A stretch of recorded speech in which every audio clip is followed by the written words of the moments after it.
Immagina la scena. Sala riunioni, tu sei con un tuo collaboratore e gli stai dando un feedback su una presentazione che ti ha appena inviato e ti sembra di stare facendo tutto giusto. Hai esordito con un complimento, perché tutti dicono che bisogna fare così, e adesso gli stai elencando tutti i 38 errori che ha fatto nel documento. E allora come mai lui sembra sempre più piccato e a ogni tua osservazione sbuffa come un mantice? Magari è lui che non sa accettare un feedback costruttivo. O magari nel tuo modo di dare feedback c'è o non c'è qualcosa di molto importante che aiuta l'altra persona a coglierlo come effettivamente una critica costruttiva e non come un attacco o uno sminuire il suo lavoro. Se ti sei trovata almeno una volta in questa situazione, il video di oggi fa per te.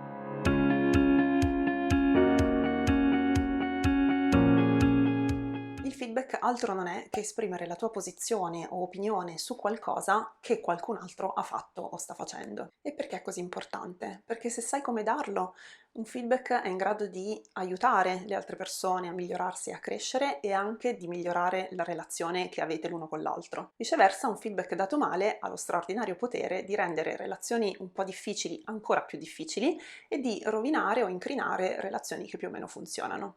Quindi oggi ti voglio raccontare qual è, a mio avviso, l'unico modo di dare un feedback che ti consentirà di dire sempre quello che pensi senza temere di generare ansia o reazioni negative nell'altro e quindi di vivere il momento del feedback senza stress e con serenità. Prima cosa, basa sempre il tuo feedback su degli esempi specifici e oggettivi. Se non fai esempi concreti del comportamento su cui stai dando il tuo feedback, l'altra persona non ha modo di comprendere veramente quello che stai dicendo. È molto facile cadere nell'errore di dare feedback generici, tipo nel fare questo lavoro non ti sei impegnato abbastanza. Ma cosa vuol dire non impegnato abbastanza? Da che cosa desumi che non sia impegnato? Cosa dovrebbe fare che ti farebbe capire che sei impegnato? Lo stesso vale per il feedback positivo. Pensa al classico dei classici, sei bravissima. Ma che vuol dire? In che modo sono bravissima? Cos'è che faccio? E poi cosa significa bravissima per te? E come faccio a essere ancora più brava in futuro? Se non mi fai degli esempi, non lo saprò mai. E quel feedback, per quanto piacevole da ricevere in quel momento, non mi aiuterà a crescere. Quindi prima di partire in quarta per dare il tuo feedback, assicurati di avere degli esempi molto chiari e specifici dei comportamenti su cui vuoi darlo. E se non ne hai, fermati, aspetta un attimo e dedica qualche giorno o comunque un po' di tempo a raccogliere esempi che ti possano aiutare a fondare il tuo feedback. Secondo ingrediente essenziale, l'interpretazione. Ricordati che il feedback è sempre e solo una tua opinione. Non esistono verità rivelate, non sei la detentrice dell'unica verità assoluta sull'altra persona. Quindi il tuo feedback è sempre solo la tua interpretazione di quello che hai osservato. In concreto cosa significa ricordarti che stai esprimendo un'opinione quando dai un feedback? Per cominciare puoi parlare in prima persona, evitando le classiche espressioni tipo l'azienda ritiene, noi pensiamo, mi sembra evidente che, dirai io penso, secondo me, io ho osservato questo e ne ho tratto queste conclusioni. Altra cosa, nel dubbio puoi eliminare il tu sei dal tuo vocabolario. Quando tu dici tu sei qualcosa, non stai dando una tua opinione, stai esprimendo un giudizio senza appello, stai dando un'etichetta. Tu sei pigro, tu sei poco precisa, tu sei disattento. Quando usiamo espressioni di questo genere stiamo dando un giudizio non sui comportamenti della persona, ma sulla persona in sé per sé, sul suo essere, cosa che naturalmente non ha senso, perché noi non siamo nessuno per giudicare il suo essere e soprattutto come possiamo noi sapere che in ogni momento della sua vita questo poveretto è impreciso, distratto, disattento, come noi stiamo dicendo. Quindi ciò che è importante fare è sempre attenerti ai comportamenti, il punto 1, e dire sempre ho visto che hai fatto questo e ho pensato che.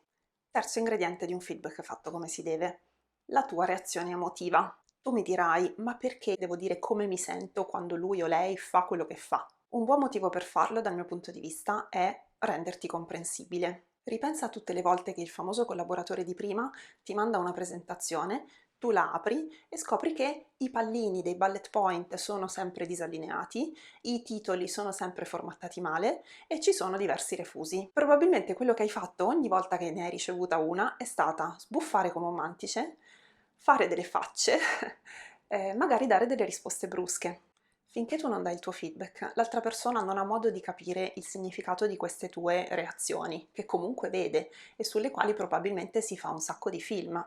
Quindi nel momento in cui dai il tuo feedback è molto utile far capire all'altro il modo in cui tu reagisci, il modo in cui tu ti senti quando fa quello che fa, perché lo aiuterà a capire perché hai reagito in passato, come hai reagito e perché è importante per te il feedback che stai dando. Non solo, in questo modo puoi far capire all'altro anche qual è il tuo vero bisogno. Per esempio potresti dire: quando vedo i pallini non allineati in una presentazione, lo vedo come una mancanza di attenzione da parte tua e questo mi fa sentire frustrata perché una parte di me, quella che ha mille cose a cui pensare, vorrebbe tanto che tu ci pensassi da sola. Nella schiettezza e nella chiarezza di questa tua comunicazione all'altro, tu fai capire perché questo feedback è importante per te e di cosa hai bisogno. E lo so che sembra spaventoso fare un'ammissione di vulnerabilità come questa, ma è ciò che vi consentirà di capirvi meglio e che consentirà all'altro di prendere sul serio il tuo feedback anche se riguarda qualcosa che magari per lui o lei non è importante come per te, tipo i pallini allineati. L'ultimo ingrediente essenziale del nostro feedback dato bene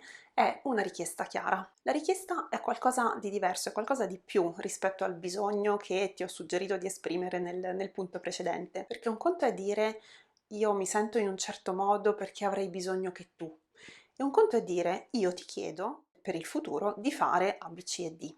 Quindi concludi sempre il tuo feedback con una richiesta molto precisa dei comportamenti che ti aspetti dall'altro.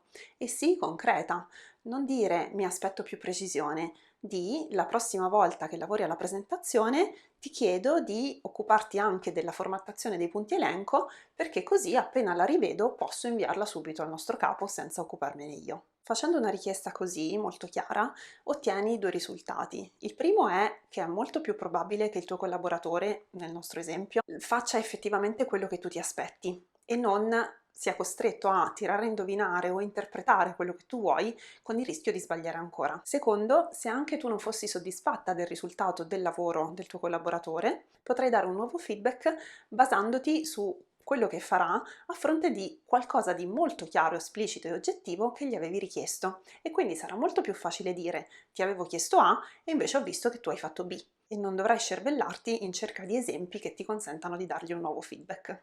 Se ti stai chiedendo perché dovresti fare tutta questa fatica ogni volta che dai un feedback, pensa a quanto ti costa in realtà non dare abbastanza feedback o non darli nel modo giusto. Ripensa a tutte le volte in cui hai dato un feedback non secondo questi criteri e a che cosa è successo. È molto più facile che una persona reagisca male a un feedback che diamo quando manca uno di questi elementi. Senza un esempio concreto, l'altro si sente giudicato in maniera generica e non capisce di cosa stiamo parlando. Se non chiariamo bene che quello che stiamo dicendo è una nostra opinione, l'altro si sente attaccato, perché è come se noi stessimo dando una sentenza senza appello su di lui e gli stessimo dicendo che non può fare niente per cambiare. Se non diciamo come ci sentiamo e perché è importante per noi quello che stiamo dicendo, l'altro non coglie l'importanza del nostro feedback e non capisce perché dovrebbe fare magari degli sforzi in più o dei sacrifici per soddisfare quello che stiamo chiedendo. Infine, se non c'è una richiesta, il nostro feedback rimane monco, perché magari l'altro capisce il nostro punto di vista,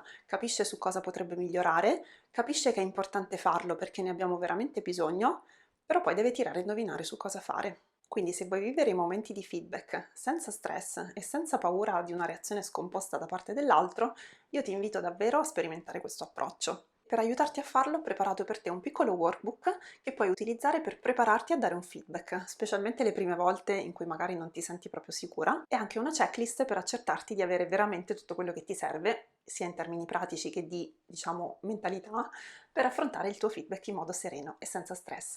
Il link lo trovi nella descrizione. Prima di andare via, ricordati di iscriverti al canale se non l'hai già fatto e clicca sulla campanella così ogni lunedì riceverai la notifica che c'è un nuovo video per te. Io ti aspetto il lunedì prossimo e ti auguro buona settimana. Ciao!